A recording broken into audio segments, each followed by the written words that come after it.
Thank you guys for being here. Really appreciate it. It was great atmosphere in Pauley today against a really good Iowa team. And, I didn't know how it was going to evolve when we joined the Big Ten and, how I was going to be pushed as a coach, who I was going to really align with and respect how they run their program.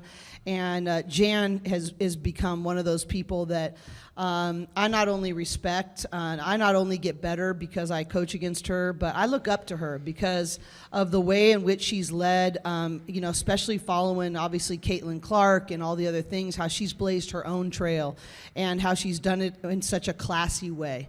And so just really want to say that I'm really fortunate to be a colleague of Jan, and Iowa is really fortunate to have her as their head coach. What I love about this team and this win is that every game it's somebody different, and this team is willing to celebrate that. There's sometimes where teams maybe give lip service to that, but inside they're like, I really wanted it to be my day. And this group right here, they couldn't have been more happy for Angela and having her tying her career high. I thought Sienna really stepped up and Amanda in their post defense, and we really worked on that this week. So I love the way they celebrate each other's growth. And for me, that's all that matters. Are they selfless, and are they fighting for another possession of growth and how they can be a value add? And if we can just maintain that, we're gonna go a long way. Hi, Coach. Hi, Angela. Hello, Lauren. Good to see you guys. Lauren, let me ask you this. What is the belief like when you're out there that you guys are going to methodically just wear a team down? That was kind of the case today, where you just stacked the lead continuing quarter after quarter. I think it's all the work that we do in practice every single day. I think a lot of the confidence that we have when we compete against other teams is just because we know that we put in the work, and we're constantly just trying to compete against ourselves every single day. And Coach Cori does a good job of just never letting up when it comes to the standard. So I think that just gives us a lot of confidence, honestly, and we just believe in our minds that we are the best team every single time we go on the floor. This question is for Angela. Congrats on the win, everyone. Can you talk about, what it means to be part of a team that celebrates growth, like the coach just mentioned? Yeah, it can be anyone's night, as Coach Cori put it, but I'm just really proud and honored and blessed to be on this team. It's why I stayed a sixth year. But no, seriously, it's fun to play basketball with these girls. I play this sport because I truly do love it. This doesn't feel like a job to me. This is, I don't know, it brings so much joy to me. And had it not, I wouldn't have continued it. But it's just fun to be playing well with this team. And it wasn't we always were good. We had bumps along the way. And this past trip in Illinois, we had some hard conversations after that trip, and I think that's what led us to have a good game against Iowa, and hopefully that will continue forth. I think that's the biggest thing for us, is we're not afraid to have those hard conversations.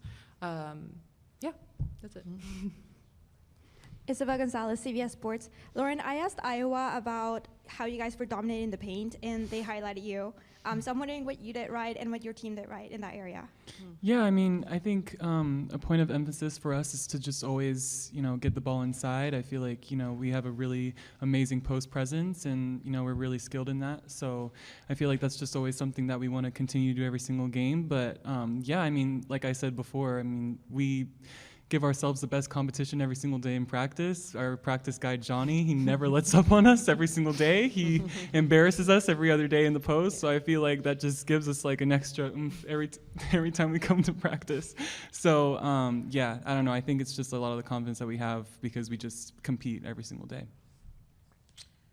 29 assists, 37 made baskets. Can either of you talk about how well you guys are sharing the basketball with each other? Yeah, I said this before, but I pride myself and this team in being just all around super selfless. Again, it doesn't really matter whose night it is. We're trying to find each other. And shout out Kiki, sorry.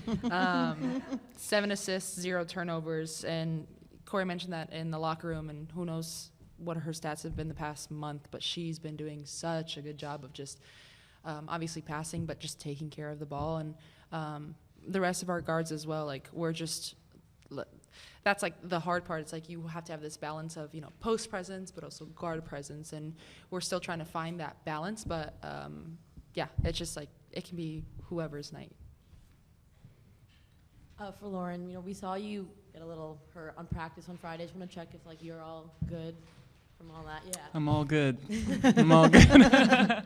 I'm all good. Yeah, I mean, the staff is amazing here and they take really good care of me. So just very grateful for my health and I'm okay. Thank you. Yeah, for both of you, being undefeated in the Big Ten, now beating a top 10 team by 20 plus points. What are you guys as leaders saying to the team to make sure you're not being complacent and still seeing growth, even if you are winning games?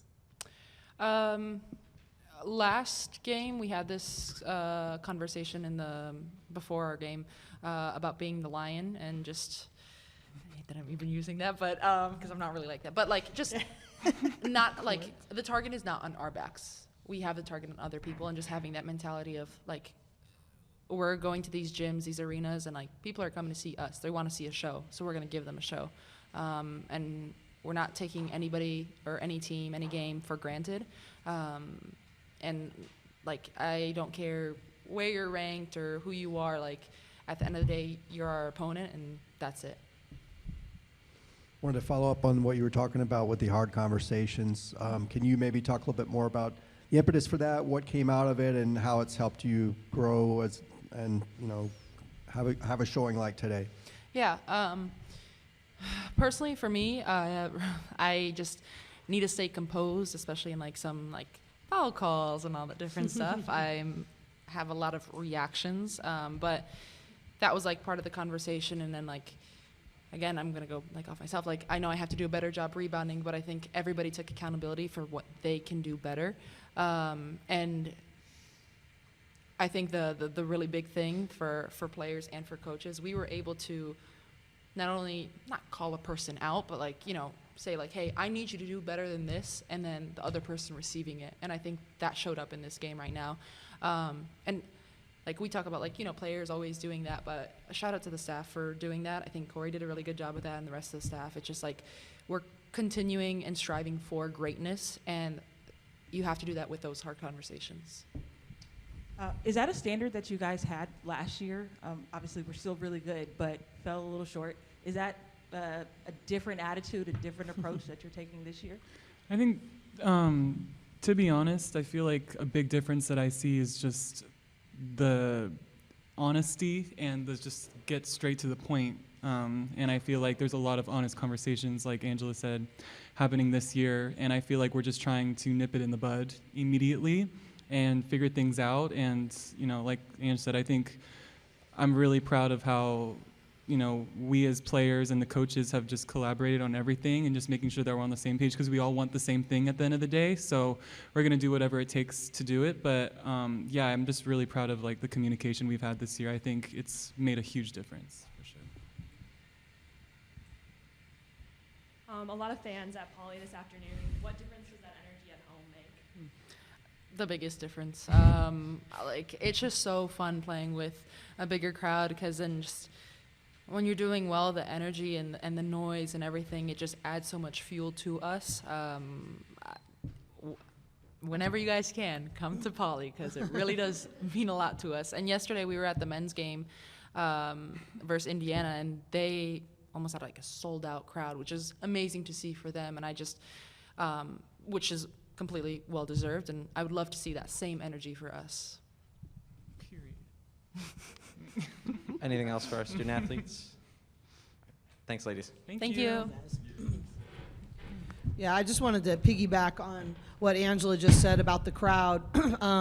I think, the Bruin faithful really not only did a great job for us tonight, but for just Bruin sports in general. You had Friday night with gymnastics, Saturday with men's basketball, Sunday a matchup with us.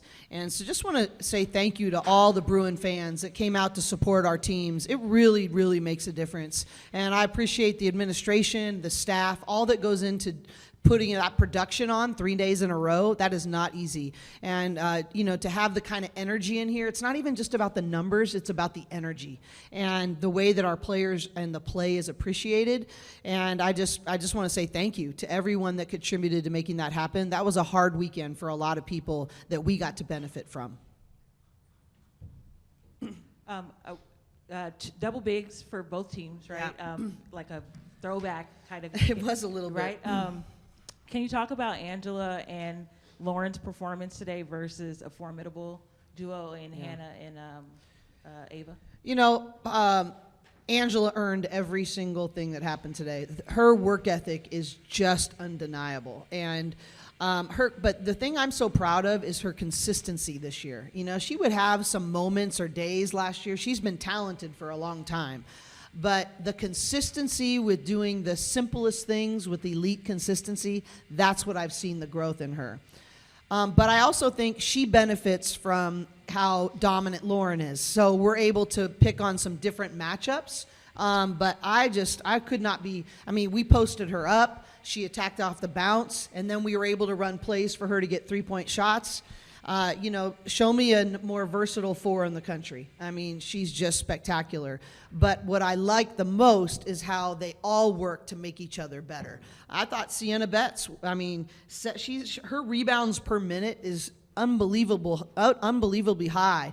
And to see her improvement in her defense today was huge. And so, I really want to shout out all of them and their growth. I really challenged Amanda Muse. And so all of those growth steps and growth possessions allow us to take advantage of the mismatch that Angela has. And so it really is, and I think Angela would be the first one to say that. It's a teamwork thing. And so they believe they're the best cohort of forwards in the country.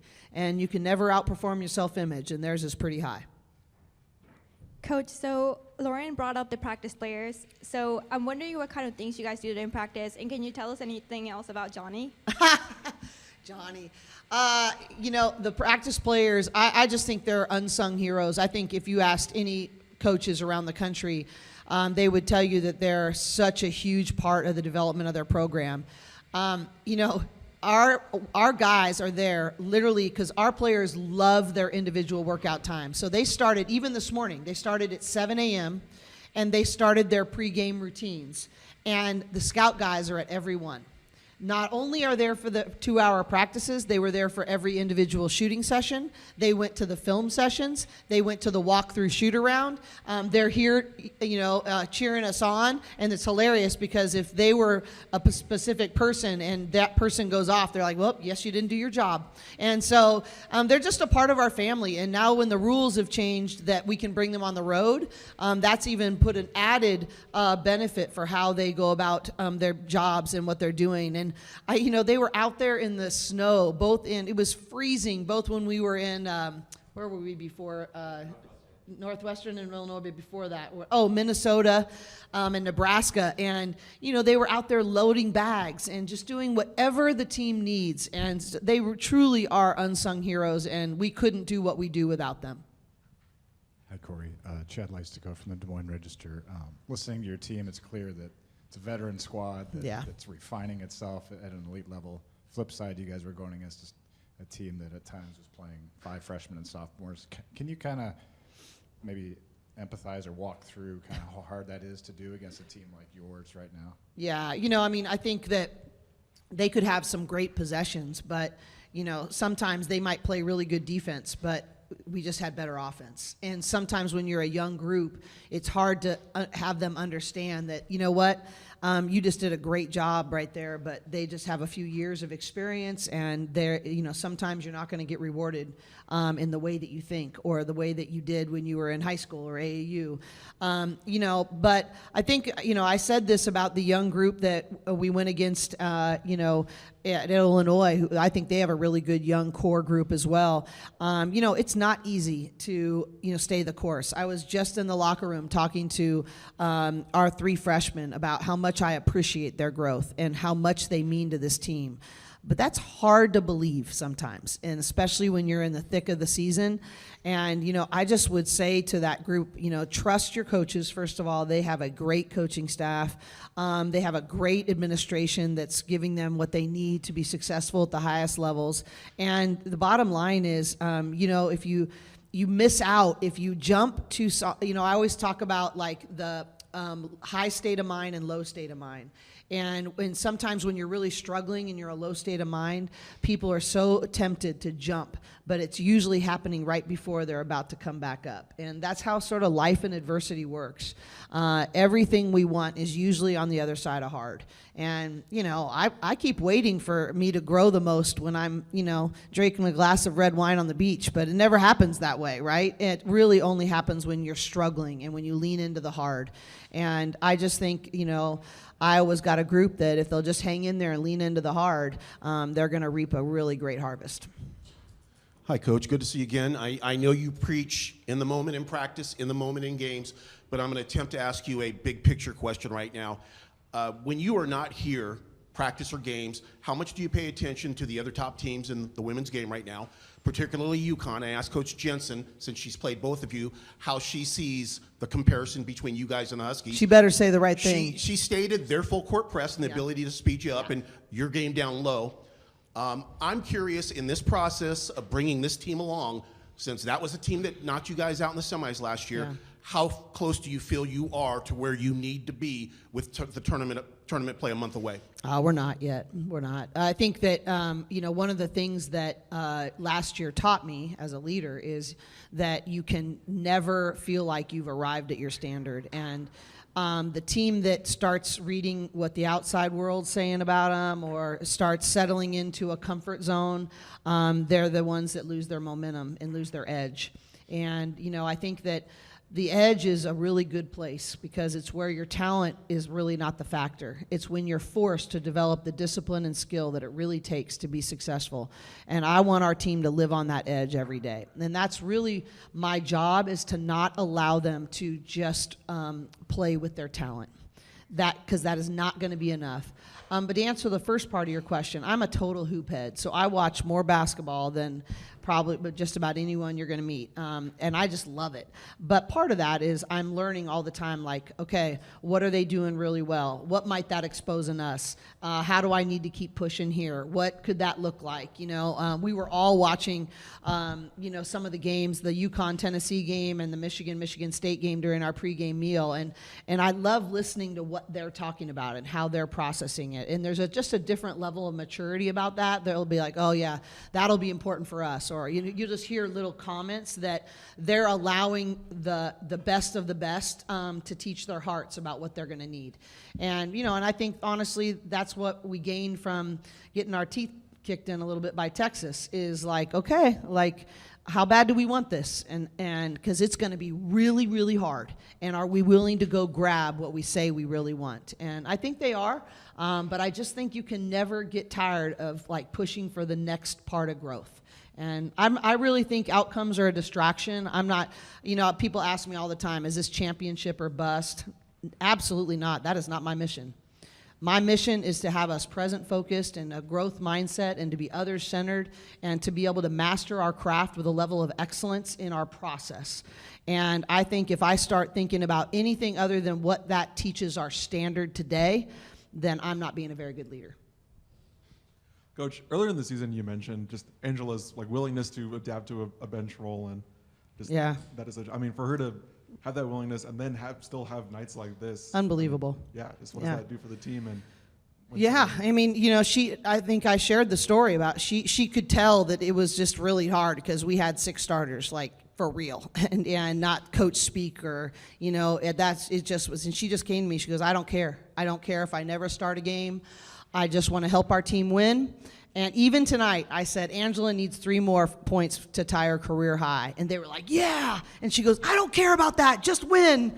And I was like, and I just think it says who she is, right? And, she's going to be predicted to be a first-round draft pick. And you got your first-round draft pick coming in and saying, I don't care. I just want to help our team win. That should speak volumes to any WNBA team that's watching. Coach, Angela mentioned the conversation where the team kind of compares himself to a lion. Could you tell us Yeah. more about that conversation? And is that a Yeah, metaphor Tasha is such an incredible motivator and teacher. Like, she's just one of the very best. And it was her scout against Illinois, and she's the one that brought it up. And she talked about how the lion, she actually went on a safari. And when she was on the safari, they said, hey, at dusk, we have got to get out of this, area, because that's when the lions start to hunt. And she said it was such a big difference. It seemed like, oh, they're so nice, everything's so great in the jungle. And they said, but it changes after the sun goes down.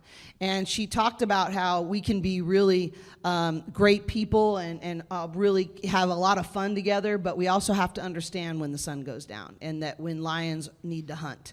And that she needed them to understand that the lion is the king of the jungle, or the queens in our case, of the jungle. And I think it's just trying to get our players to understand what they have earned. It's not a hype speech, it's not anything, but you need to carry yourself, you need your reps, you need your preparation, you need your behavior to reflect who you think you are. And she said, do you think you're the lions? And if you do, then your behavior, preparation, and all those things will reflect that. And so that's where that came from. But Tasha's brilliant.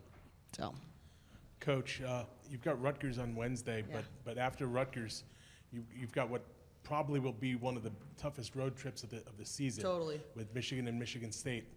How are you gonna? What needs to be done to walk out of that weekend with 2 victories? Focus on tomorrow getting better. I think the biggest thing is to not focus on Michigan or Michigan State and thinking about that. That's how you make sure that you are prepared and that you stay present focused.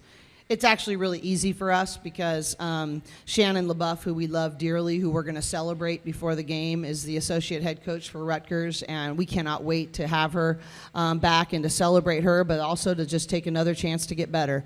I think the biggest thing to prepare for a road trip that we all know is coming against Michigan State that's sort of like the equivalent of an outcome. That'll come when it needs to come. But we're not going to be ready at that time if we're not presently fighting for that next inch of improvement that we know we need. But credit to them. I think they're playing great. We watched their game today. I think both teams are some of the toughest in the Big Ten. And, one of my most fun things is celebrating all the other Big Ten schools. I mean, they are just unbelievable. The depth of this conference is spectacular. And so every night I get a chance to get better as a coach because everybody's going to challenge us so well. This was the second consecutive game that Lauren got into some foul trouble. How do you make the decision of when to keep her on the court and when to bench her? Well, sort of, she was in foul trouble, then she wasn't, because they gave the foul to the wrong person. So she went into the locker room with 2 fouls, and I kept arguing with the official. That wasn't on her, but they corrected it actually at halftime, but the reality is I already had to make the choice. I think it's sort of the style of the game. I have a lot of confidence. Lauren has gotten in foul trouble very few times over her career with us. So it's really not a matter of trust. Some of it is a matter of, do we have somebody else who I feel like can step up so that we can be a little more conservative, but also it's the style of the game. And I knew that they wanted to play through their posts. And so if we had someone else who could come in and do a really great job and not take that risk, I thought it was prudent in this style of game that I do that. But I really do trust Lauren, that she knows how to make those adjustments to keep herself out of foul trouble. So if we were in a game that I felt like I needed to keep her in with 2 fouls, I definitely feel the confidence that I could do that. I just didn't think that was a choice I had to make today. Anything else? Thank you all again for being here. Really appreciate it.